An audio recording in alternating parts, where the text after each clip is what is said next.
Alright, let's talk about my sweat game going on. Look at this. Oh my god.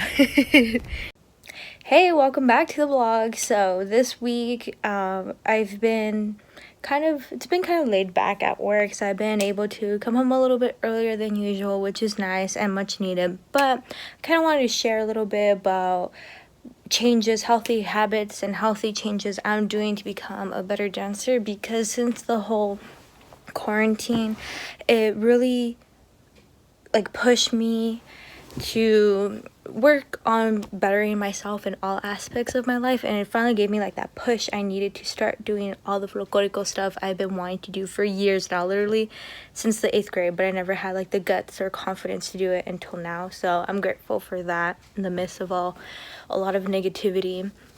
Also, I've just been trying to be more consistent when it comes to practicing, and also training and eating healthier, and also living a healthier lifestyle. So I've been doing a lot more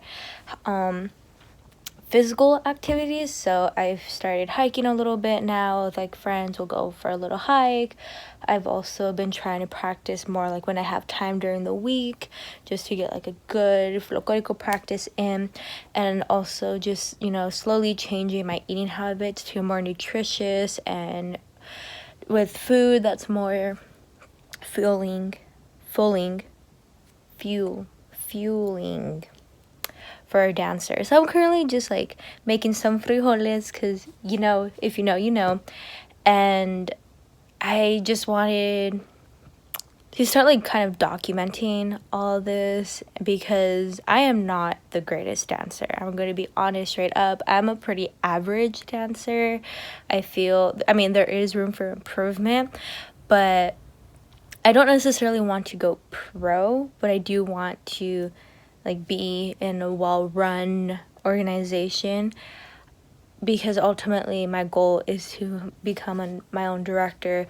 But there's still a lot of information and a lot of things that I need to learn, and I kind of want to share it with you guys, what I'm learning, what I'm doing, in hopes that it helps somebody else out, because my beginning dancing folklorico, I try to search up information, because I didn't have people relatives that did it for too long, or not a lot, if any, did them. I only had a cousin that did it, and she didn't do it for that long, so I couldn't really go for her for advice. So I hope these videos and everything that I'm doing helps people out, because I wish I saw somebody doing something like this to help me out a lot. So that's the main reason why I'm doing all this stuff. So during quarantine, I've been just working on becoming a better dancer. So here's a side-by-side view of the first practice of this week compared to the second practice that I had this week. And just seeing that in the first side, I wasn't so confident with the material, but I am getting better, and I am starting to see the pattern and figure out how the warm-ups and all that goes. So in the second video, I'm obviously more confident, and I'm doing without looking at my laptop, because that's how I was able to practice. And you could also just see the technique improving. So that's, again, with practice over time, it does get better. I think this is about my 1 month in already now. And so over here on this one, you could definitely notice the difference, especially my foot. Take note of that. Pointed toes. I always have to remind myself, point your toe, Carmen. Point your toes, Carmen. Really makes a difference. And now this last one. No need for comparisons, because my core is my weakest aspect. You give me leg workouts, I could do it. I was a runner. I have really good leg strength. But when it comes to core, I can't. I just can't for the life of me. It takes me a little bit longer. I don't give up. I just go at my own pace. I'll take a break, and I'll still continue. And that's the important thing, that you have to take it at your own pace sometimes, and don't push yourself too hard and get all upset about it, because you will get there eventually. It's just at a different speed, and that's okay. You just gotta keep going. That's the important thing.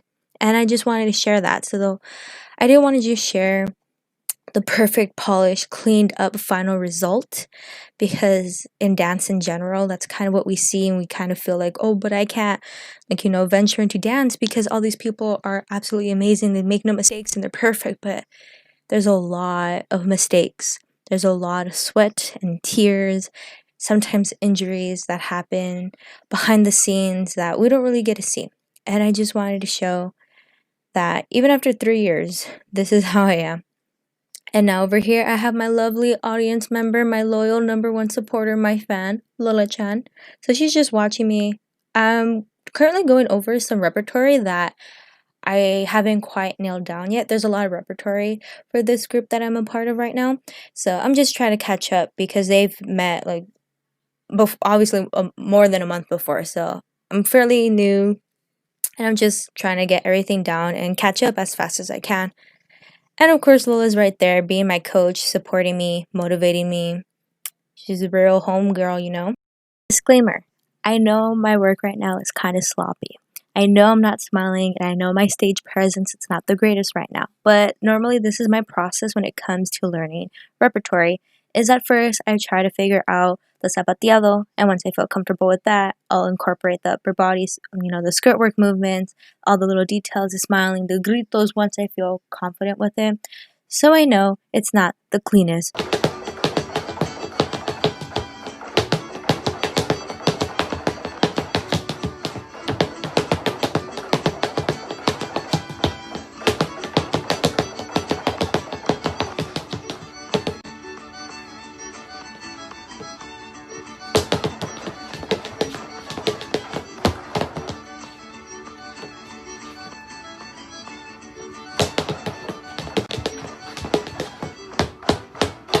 Good morning, everybody.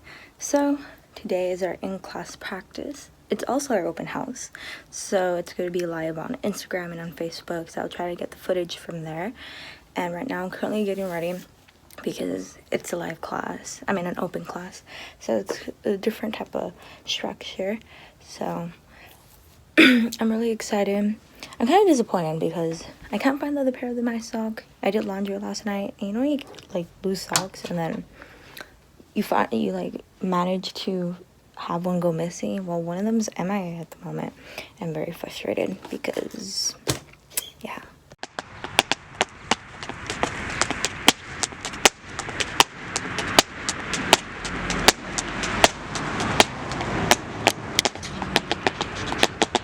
I'm like running low on bobby pins. The bobby pin struggle is so real. Like, you're never gonna ever have enough bobby pins, so I'm kind of annoyed. Today, let's stay in a positive attitude.